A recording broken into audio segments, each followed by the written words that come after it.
आज जानने की कोशिश करेंगे वेदांत के बारे में। काफी प्यारा शब्द है वेदांत। आपने भी सुना होगा वेदांत का नाम। तो वेदांत का पहले तो अर्थ जानने की कोशिश करेंगे और फिर ये जानेंगे कि वेदांत कहना क्या चाहते हैं। बड़े ही उच्च गति के जो साधु संत थे, उन्होंने वेदांत की रचना की थी। अब उनकी रचना में क्या क्या उल्लेख किया गया है, क्या क्या बताया गया है, यही जानेंगे। तो नमस्ते, मैं पवन यादव। देखिए, यहाँ पे वेदांत का अर्थ होता है जहाँ वेदों का ज्ञान खत्म हो जाता है।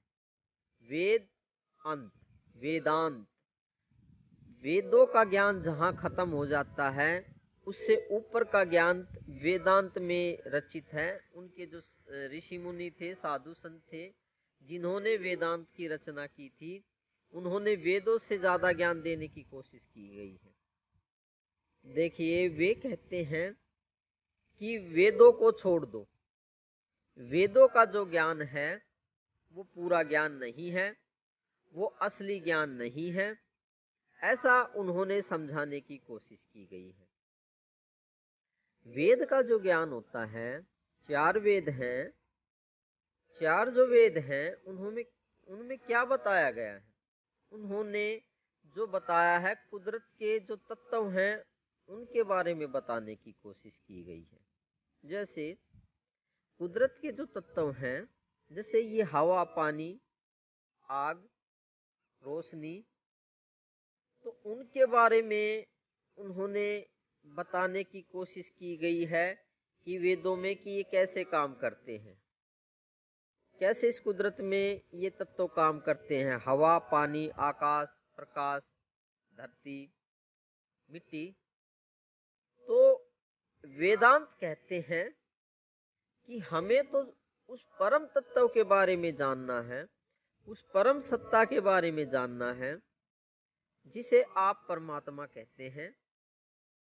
हमें इनका ज्ञान प्राप्त करने की कोई जरूरत नहीं है। जैसे ये कुदरत का ज्ञान है, ये तत्वों का ज्ञान है, जो कुछ हमें कुदरत में दिखाई दे रहा है, तो वेदांत कहते हैं कि इनकी हमें कोई जरूरत नहीं है। तो माफी चाहेंगे, एक आदमी कुछ काम के लिए मेरे पास आया था, तो चलो आगे बढ़ते हैं। तो वेदों की कोई जरूरत नहीं है, वेद के ज्ञान की कोई जरूरत नहीं है, ऐसा वेदांत कहते हैं। वेदांत तो सिर्फ एक ही बात कहता है, वेदों के ज्ञान को छोड़ दो। वेदों में जो कुछ भी रचित है, वेदों में जो कुछ भी कहा गया है, अगर आपको उस परम सत्ता को पाना है तो वेदों के ज्ञान को बिल्कुल दूर कर दो अपने से और उनके पास में भी मत जाओ। क्योंकि जो परम सत्ता है, अगर आप उन्हें पाना चाहते हैं, उस परम सत्ता को, आप ब्रह्म ज्ञान को प्राप्त करना चाहते हैं, ब्रह्म पदवी को प्राप्त करना चाहते हैं, तो आपको वेदों का ज्ञान छोड़ना पड़ेगा। अब ज्ञान कोई भी हो सकता है। ज्ञान जो है आपकी पढ़ाई लिखाई का या हमारी पढ़ाई लिखाई का भी हो सकता है। हमने आज तक स्कूल कॉलेज में जो पढ़ा है ज्ञान, वो भी हो सकता है। ज्ञान जो हमने समाज से सीखा है, ज्ञान वो भी हो सकता है। तो कोई भी ज्ञान है, चाहे हमने समाज से सीखा है, चाहे हमने अपने अड़ोस पड़ोस से सीखा है, चाहे हमने अपने जान पहचान वालों से सीखा है, वो कहते हैं ये ज्ञान वेस्टेज है, इसका कोई महत्व नहीं है। फिर समझो, चलो इसी को दूसरे तरीके से समझाने की कोशिश करते हैं। अब जो वेदांत ये कहते हैं कि जो कुछ भी तस्वीरें हैं ये विलुप्त होने वाली हैं, ये गायब होने वाली हैं, इन पे ज्यादा ध्यान मत दो। जैसे हम टीवी पे कोई भी फिल्म देखते हैं, तो वो तस्वीरें, फिल्म या कोई सीरियल देखते हैं, कोई नाटक देखते हैं टीवी पे, वो तस्वीरें कुछ समय के बाद गायब हो जाती हैं टीवी से। इसी तरीके से जो कुछ इस कुदरत में दिखाई दे रहा है, मान लो सामने वो पेड़ दिखाई दे रहा है, थोड़े टाइम के बाद में ये जो सामने फसल बोई हुई है, ये पौधे हैं, ये गायब हो जाएंगे, इस कुदरत से ये पौधे गायब हो जाएंगे।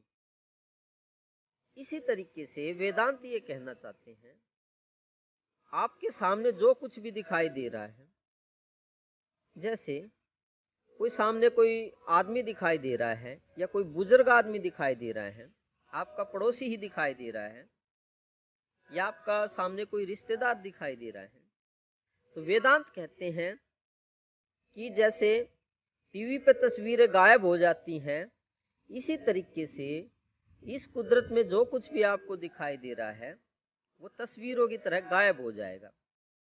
वो एक कुदरत का भ्रम है। जितना भी ज्ञान हमें सामने दिखाई दे रहा है, जो कुछ भी हमें दिखाई दे रहा है, वो गायब हो जाएगा।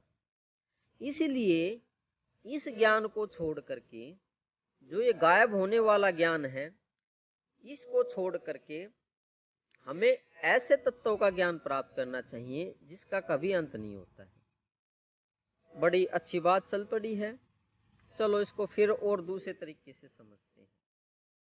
वेदांत कहते हैं कि जो कुछ भी दिखाई दे रहा है, चाहे टीवी पे दिखाई दे रहा है, चाहे इस कुदरत में पेड़ पौधे दिखाई दे रहे हैं, चाहे आपके पशु हैं, भैंस, बकरी, गाय, या मनुष्य जाति में जो कुछ भी आपके जान पहचान के हैं, वो सब कुछ गायब ही होने वाले हैं।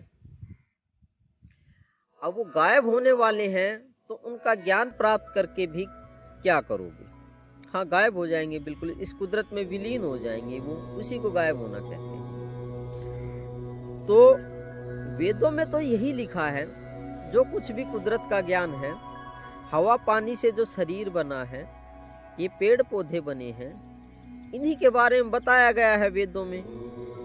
और हम जितना भी पढ़ाई करते हैं, समाज में करते हैं, चाहे स्कूल कॉलेज में करते हैं, चाहे हमें रिश्तेदार जो हमें सिखाते हैं या पड़ोसी हमें जो सिखाते हैं या जो बुजुर्ग हमें सिखाते हैं, वो सिर्फ गायब होने वाली चीज़ों का ही ज्ञान हमें सिखाते हैं, विलुप्त होने वाली चीज़ों का ही ज्ञान हमें सिखाते हैं। तो वेदांत कहते हैं कि जो चीज़ विलुप्त ही होनी है, उनका इस दुनिया में अस्तित्व है ही नहीं। वो असलियत में इस दुनिया में हैं लेकिन लुप्त हो जाएंगी। तो जानकर के भी क्या करोगे उनका ज्ञान? तो उनका ज्ञान प्राप्त करना, पेड़ पौधों का ज्ञान प्राप्त करना, इनकी डॉक्टरी का ज्ञान प्राप्त करना, इनके बारे में जानना कि कुदरत कैसे चल रही है, ये पेड़ पौधे कैसे बड़े हो रहे हैं, वेदांत कहते हैं ये व्यर्थ है। क्योंकि जो चीज हमेशा नहीं रहने वाली है, तो उसके ज्ञान को छोड़ दो।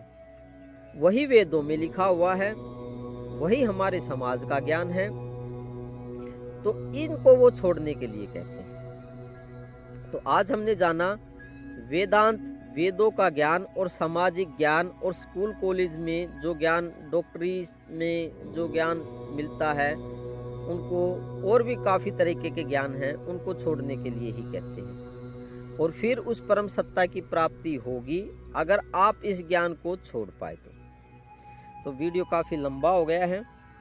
तो आज हमने जाना वेदांत क्या कहना चाहते हैं। तो धन्यवाद वेदांत को जानने के लिए, उनके अर्थ को जानने के लिए, और उनका सार क्या है, अंत में वो क्या कहना चाहते हैं। तो इस परम तत्व को जानना है तो इन वेदों के ज्ञान को और इस समाज के ज्ञान को और इस कुदरत के ज्ञान को छोड़। धन्यवाद आज के लिए। फिर कल फिर किसी अच्छे टॉपिक पे बात करेंगे।